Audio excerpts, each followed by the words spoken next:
प्रारब्ध के सभी दर्शकों को मेरा नमस्कार। मेरा नाम है संदीप आर के सिंह और अभी हमारा विषय बंगाल में जो सफाई हो रही है, बंगाल में जो काम हो रहे हैं, उस पर डेली नजर रखना बहुत आवश्यक, बहुत जरूरी। बड़ी मुश्किल से मिली है ये जीत हिंदुओं की और अब हिंदू अपना काम होते हुए देख रहे हैं।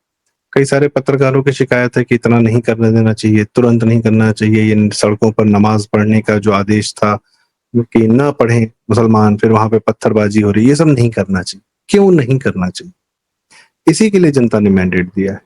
जो एनक्रोचमेंट हो रखा है, जो बांग्लादेशी भरे पड़े हैं, जब वो हटेंगे, जब वो हटाए जाएंगे, तभी विकास कार्य होगा, तभी पता चलेगा कि समस्याएं कहाँ कहाँ हैं। और आपके सारे विकास कार्यों में ये माफिया बीच में नहीं आएगा। तो क्यों? सबसे पहले तो अपनी पुलिस के माध्यम से इन्हीं लोगों को निपटाना बड़ा आवश्यक है।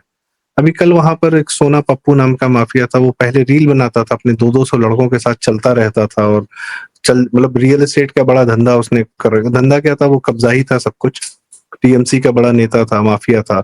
तो उस पर अच्छा, कभी बंगाल के माफियाओं पर कभी किसी ने रिपोर्टिंग नहीं की। यूपी बिहार, यहाँ के माफिया, वहां के माफिया, सबके बारे में बताया, पर बंगाल में जितने माफिया थे उनके बारे में कभी किसी ने किसी का नाम नहीं लिया। बस वहां उनकी दहशत रखी। मीडिया ने छिपाया इन लोग की घटिया हरकतों को कि वहां का माफिया यूपी बिहार के माफिया से भी ज्यादा घटिया, ज्यादा गंदा, ज्यादा लीचड़ था। महिलाओं के साथ क्या करता था, क्या नहीं करता था, इस तरीके की बातें छिपाई गई। बांग्लादेशियों को अपने घरों में भर रहे थे। इनके घरों से आधार कार्ड निकल रहे हैं सैकड़ों की संख्या में। टीएमसी के ऑफिसर्स से हथियार निकल रहे हैं, बम निकल रहे हैं। एक पॉलिटिकल पार्टी थी ये।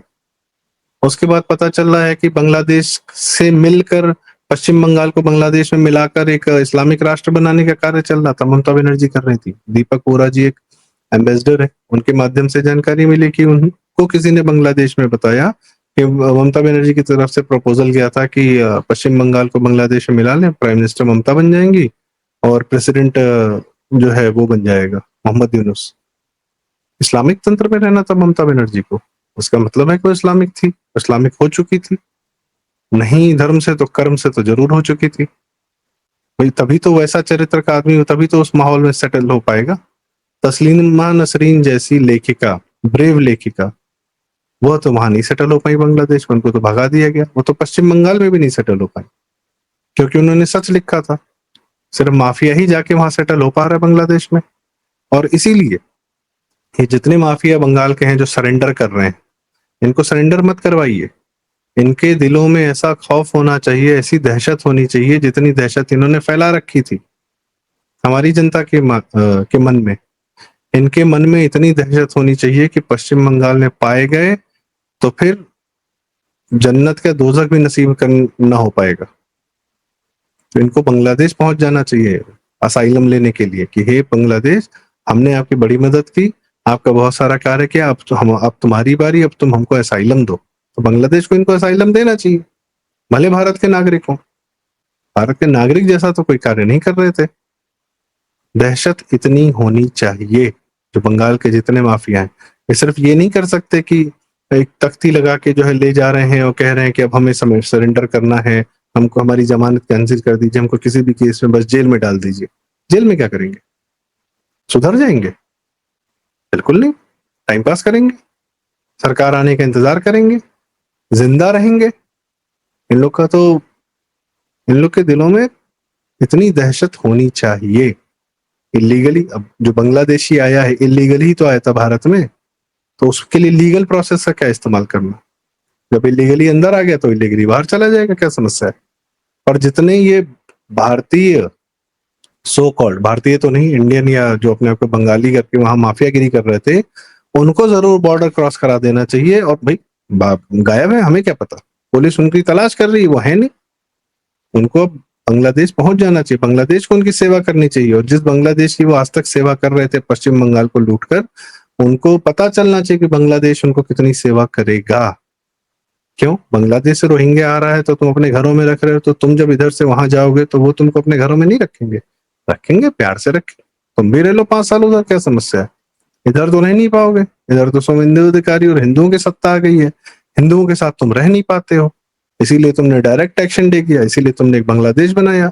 जब तुम हिंदुओं के साथ नहीं रह पाते हो तो उधर ही जाओ, उधर ही रहो, जिंदगी वहीं काटो, कुछ मेहनत मजदूरी करो, देखो वहां पे क्या हाल है। तुम्हारे भाईजान लोग हैं, उम्मा है वहां तो। तो ये पश्चिम बंगाल के जितने माफिया हैं और इसमें अभिषेक बनर्जी, ममता बनर्जी सब शामिल हैं।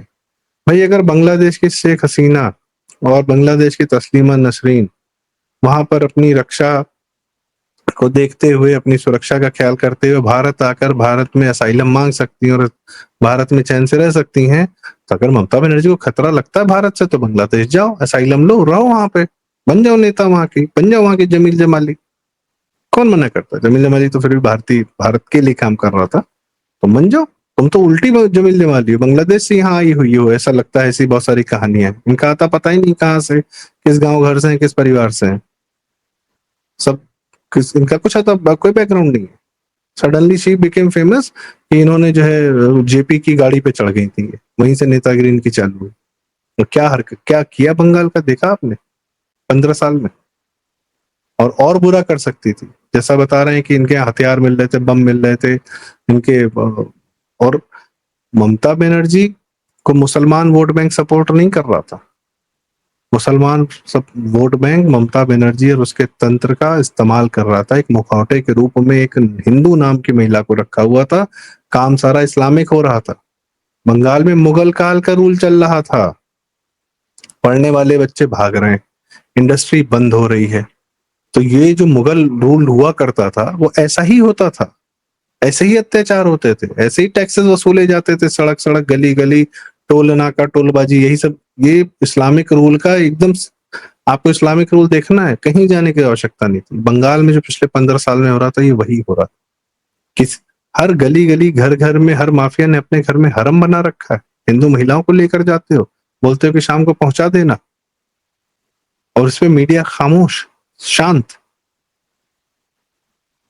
इनका इलाज सड़क पर लाठी नहीं है, वो तो पड़े तो ठीक है, इनका जिंदा रहना भी इनका इलाज नहीं है। इनका बांग्लादेश में जिंदा रहना इलाज है, भारत भूमि में तो नहीं।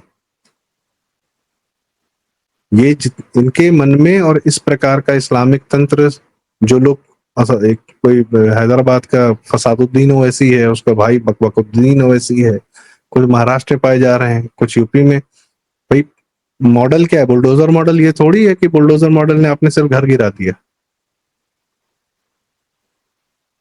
उसमें तो यह भी है ना कि भाई जिसको मरना है तो उसको तो मरना ही है। उसने वो जिंदा होता वो आपको छोड़ देता। इन लोग क्या एक चलती है ट्रेटी या हुदैबिया को बहुत याद करते हैं, उबैदिया है या हुदैबिया मुझे ध्यान नहीं है, कि जब कमजोर पड़ो, जब सामने दुश्मन ज्यादा ताकतवर हो, तो लेट जाओ, संधि कर लो, फिर उसको बेवकूफ बना दो कि हम तो शांति चाहते हैं, हम तो पीस चाहते हैं, और उसके बाद अपने लोग बचा लो, अपने लोगों को जिंदा रख लो, यही आपकी जीत है। पाकिस्तान क्यों कहता है कि हम जीत गए ऑपरेशन सिंदूर में? क्योंकि उसके मेन लोग मरे ही नहीं। भाई मेन जो जनरल था आसिम मुनीर इत्यादि इत्यादि, वो सब तो नहीं मारे गए ना, इसलिए वो कहता है कि हम जीत गए, आज हम बच गए, कल हम फिर लड़ लेंगे। तो वो वो अपने अपने आप को बचा ले जाने को ही जीत मानते हैं। आप उनको पीटने को, आप उनको उनके स्टैब्लिशमेंट ध्वस्त करने को, और आप उनके फाइटर जेट्स या न्यूक्लियर स्टैब्लिशमेंट इन सबको ध्वस्त करने को जीत मानते हैं। तो ये दो अलग अलग सभ्यताएं हैं, दोनों के लड़ाई के पैरामीटर अलग हैं, दोनों का, एक धर्म युद्ध लड़ता है, एक अधर्मी है। एक को जीत किसी और चीज में नजर आती है, एक को जीत किसी और चीज में नजर आती है, दोनों सबके पैरामीटर अलग। बंगाल में भी यही है, अगर ये आज बच गए तो ये फिर जीत जाएंगे। बांग्लादेश ने भारत का कहीं ज्यादा नुकसान किया है। 1971 में भारत जीता था, पाकिस्तान से ज्यादा नुकसान किया भारत का बांग्लादेश ने। तो भारत कैसे जीता 50 साल में? उस मोमेंट में, उस साल में हो सकता है जीत गया, युद्ध में, सेना में जीत गया, पर क्या ओवरऑल लाइफ में जीता बांग्लादेश से? नहीं जीता। क्यों? नेतृत्व ने उन सबको छोड़ दिया, 93,000 सैनिकों को छोड़ दिया, सबको फांसी देनी थी, दहशत में रखना था उनको। उनको दहशत ही समझ में आती है, उनको फियर ही समझ में आता है। वो जब रूल करते हैं तो आपको दहशत में रखते हैं, जब आप रूल करिए तो उनके साथ प्यार मोहब्बत का कोई व्यवहार मत करिए। उनको फियर में रखने का, और ये फियर उनको महसूस होना चाहिए, उनके आत्मा तक, उनके रीढ़ की हड्डी तक, हर जगह कांपे। उनके आने वाली संततियां, ये अभी भी कलकत्ता में बैठ के पत्थरबाजी कर रहे हैं क्योंकि उनको डर नहीं है। उनको पता आप मैक्सिमम लाठी चलाओगे, उनको मारोगे नहीं, आप उनको भगाओगे नहीं, आप उनके साथ वह व्यवहार नहीं करोगे जिससे उनकी आंखें फट जाएं। You'll have to be unpredictable this time. UP model will not work in Bengal. Bengal needs an upgraded version of UP model. Bengal needs to show a real model for the Bharat. Bengal में वह करने की आवश्यकता है जो भारत देखे, समझे, माने और उसको फॉलो करे कि हाँ, इन सबको दहशत में रखना जरूरी है और इन सबको सीमा पार कराना जरूरी है, अपनी भूमि की सफाई करनी जरूरी है। ये कैंसर ग्रसित बंगाल है। अभी आपने पहली कीमोथेरेपी की है, अभी मल्टीपल कीमोथेरेपीज बाकी हैं और कीमोथेरेपी में जो बुरे सेल होते हैं उनको खत्म किया जाता है, उनको छोड़ा नहीं जाता है। ये उम्मीद नहीं की जाती कि शरीर में रह के वो सुधर जाएंगे, ठीक हो जाएंगे। Bengal was a cancer infested state. Uttar Pradesh, Madhya Pradesh, Rajasthan, Bihar बीमारू थे तो तुम कैंसर ग्रसित थे। इनकी सफाई जो बहुत बढ़िया डॉक्टर मिले हैं, सुविंदु जी शानदार कार्य कर रहे हैं, पर रत्ती भर भी इनसे एक पैसे का मोह ममता नहीं करनी है, कोई जेल में भेजना नहीं है, जेलरों को भी नहीं परेशान करना है कि पता चला कि उनको सुविधाएं मिल रही हैं फिर आप वहां रेड मार रहे हैं। ये सब चैप्टर ही छोड़ दीजिए, जेल में पहुंचेंगे ज्यादा सुरक्षित हो जाएंगे। न्यायपालिका से हटकर आपको न्याय देना होगा। न्यायपालिका का माध्यम न्याय देने का नहीं, न्याय न्यायपालिका के माध्यम से नहीं मिलेगा। जो अत्याचार किया है इन्होंने उसका न्याय वही होगा जो महाभारत में दिया गया था सारे अधर्मियों को। अपने ही भाई पूरा बंगाल राम जी की शरण मांगी उन्होंने, श्री राम ने क्या किया था, न्याय कैसे दिया था? शांत थे, लेकिन जब जब अस्त्र शस्त्र उठाए तो फिर संहार करके ही शांत हुए। न्याय ऐसे ही मिलेगा और कोई तरीका नहीं है। भारत भूमि को अपने न्याय की परिभाषा बदलनी पड़ेगी। अधर्मी आदमी, अब मैं बहुत ज्यादा कह नहीं सकता हूं, पर अधर्मी के साथ वैसा ही व्यवहार करना चाहिए। शठे शाठ्यम समाचरेत, जैसा उसने दूसरे के साथ किया है उसके साथ वही होना चाहिए, चाहे समाज करे, चाहे तंत्र करे, चाहे नेतृत्व करे। They don't deserve your judicial processes and legality. ये सब सभ्य समाज के काम है। असभ्यों के साथ, अधर्मियों के साथ, मलेच्छों के साथ, बर्बरों के साथ आप इस सभ्य समाज वाले व्यवहार ना करें। ह्यूमन राइट्स की बात शुरू कर दी, नॉर्वे में बैठ के ह्यूमन राइट की बात हो रही भारत में। जब तक हिंदू मर रहा था तब तक कोई बंगाल के बारे में ह्यूमन राइट्स की बात करने नहीं आया था, कास्ट पॉलिटिक्स की बात करने नहीं आया था। क्यों? क्योंकि भाजपा दलितों का साथ दे रही थी और इस्लाम जो है वहां मिलकर सवर्णों के साथ बैठ के पूरे हिंदुओं पर अत्याचार कर रहा था, वहां कास्ट पॉलिटिक्स नहीं थी। अब ह्यूमन राइट्स की बात आ रही है कि बंगाल में मुसलमानों पर अत्याचार हो रहा है। क्या कर रहा था ये मुसलमान जब खुद सत्ता में था? तो ये किस पे अत्याचार कर रहा था? ये आपकी सभ्यता के भागी नहीं है। हम और आप सभ्य हैं, लेकिन इनके साथ सभ्यता के व्यवहार उचित नहीं है, ये हम अपना ही नुकसान करेंगे। इनके साथ सिर्फ एक व्यवहार उचित है, दैट इज शठे शाठ्यम समाचरेत। जो जैसी भाषा समझता है, जो जैसी भाषा बोलता है, जो जैसे कर्म करता है, उसको पलट के वही मिलना चाहिए। यही बंगाल का संपूर्ण इलाज होगा, ऐसा हमारी मान्यता है। आपको क्या लगता है कमेंट्स में आप जरूर बताएं। कृपया यह बात अगर आपको ठीक लगी हो, सही लगी हो, तो यदि आपके माध्यम से आगे बढ़े तो उचित रहेगा। बाकी चैनल जरूर सब्सक्राइब करें। प्रारब्ध। नमस्कार, जय श्री राम।